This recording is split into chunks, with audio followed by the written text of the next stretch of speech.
God the Rewarder. In the 11th chapter of Hebrews we read, "He that cometh to God must believe that he is, and that he is a rewarder of them that diligently seek him." This verse, rightly understood and applied, furnishes us with directions for overcoming our physical ills, as well as all other forms of evil and limitation. To make this evident, let us spend a moment in analyzing certain of the claims of error. Contrary to the usually accepted belief, the body, as such, is incapable of experiencing either pain or pleasure. If it were, a corpse would experience pain or pleasure. It is only when consciousness is connected with the body that pain or pleasure can be experienced. This shows that, in reality, it is consciousness that aches, or burns, or smarts, or feels weak. The word disease means dis-ease, and it is consciousness that is dis-easy, if there is any disease, and not the body. When there is dis-ease, the body is often correspondingly abnormal through swellings, false growths, sores, or wastings. And the discomfort seems to be located in or at these abnormal portions of the body. Consequently, it has usually been inferred that the abnormal condition of the body causes the discomfort of the mind. But exactly the reverse is true, as can be proven in two ways. If consciousness becomes disassociated from the body through death, the swellings, false growths, sores, or wastings may remain on the body, but they no longer occasion discomfort in any way, either to the body or to the mind, showing that flesh, as such, is incapable of sensation. Neither will abnormal conditions, except the general condition of decay, develop in the body when consciousness is not associated with it. This shows that discord is not first in the body and afterwards in consciousness, but is first in consciousness and then is manifest on the body as a result.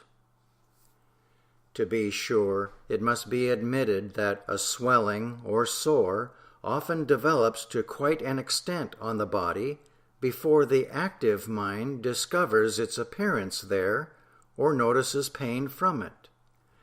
And this fact has caused the vast majority of mankind to believe that disease originates in the body and afterwards begins to disturb the mind.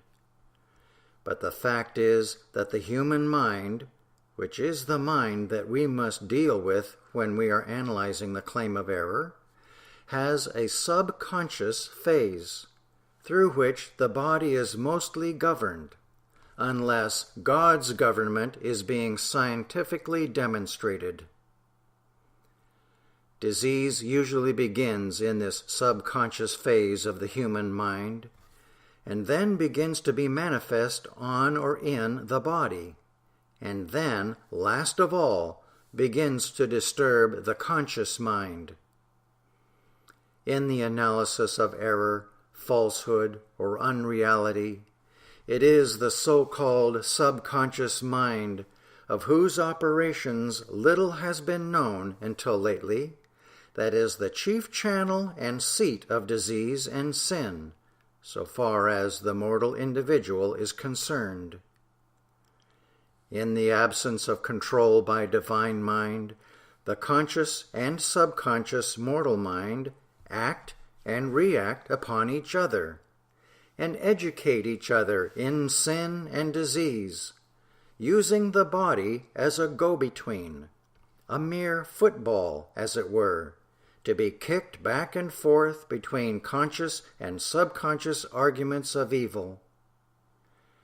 But the subconscious mind is the original sinner, and unless prevented from doing so by the Christ mind, it recurrently and often continually throws up into the conscious mind all manner of sinful and painful feelings. And the conscious mind thinks that the body is the source or cause of these sinful or painful feelings, instead of discerning the deeper source of evil in the mortal subconsciousness. It is this mortal subconsciousness that must be cleansed by the application of divine mind in order to rid both the conscious mind and the body of evil and discord. The method of doing this will be spoken of a bit later.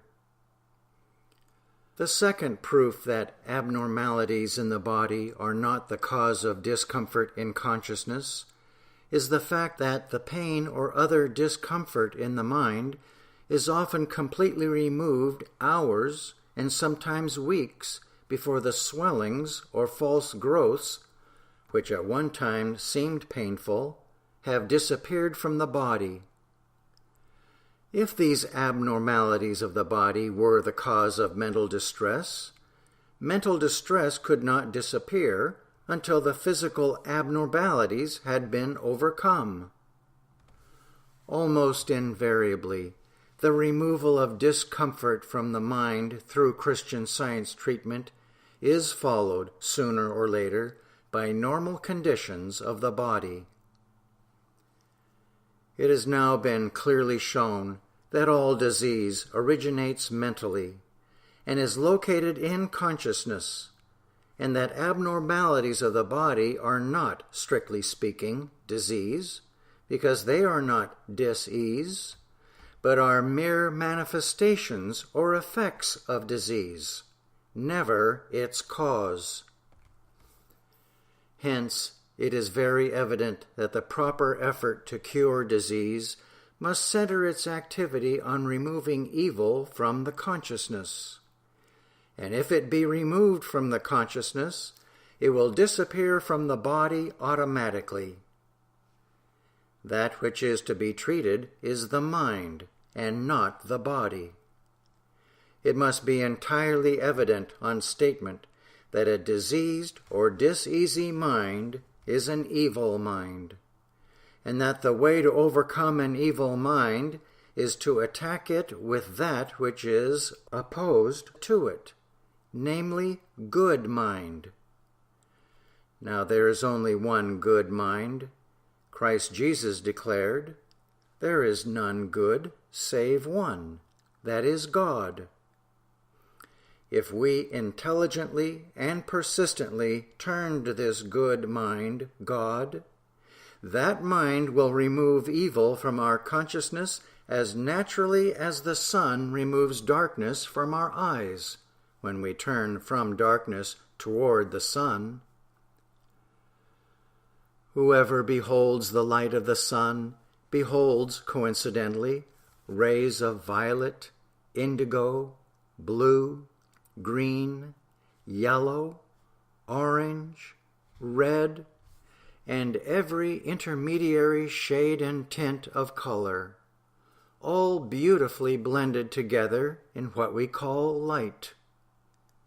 Likewise, whoever diligently turns to God and mentally beholds Him cannot fail to increasingly behold and to gradually receive into his own consciousness love, joy, peace, strength, harmony, health, substance, plenty, entertainment, intelligence, and life, all beautifully blended together in that true light which lighteth every man that cometh into the world. For God is omnipresent, not beyond the reach of any man's mental gaze.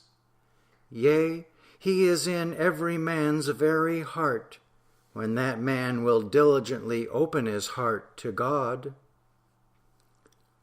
So if we turn to God, knowing that He is here, and if we diligently seek Him, He will reward us by shining in our hearts and minds with every conceivable form of good.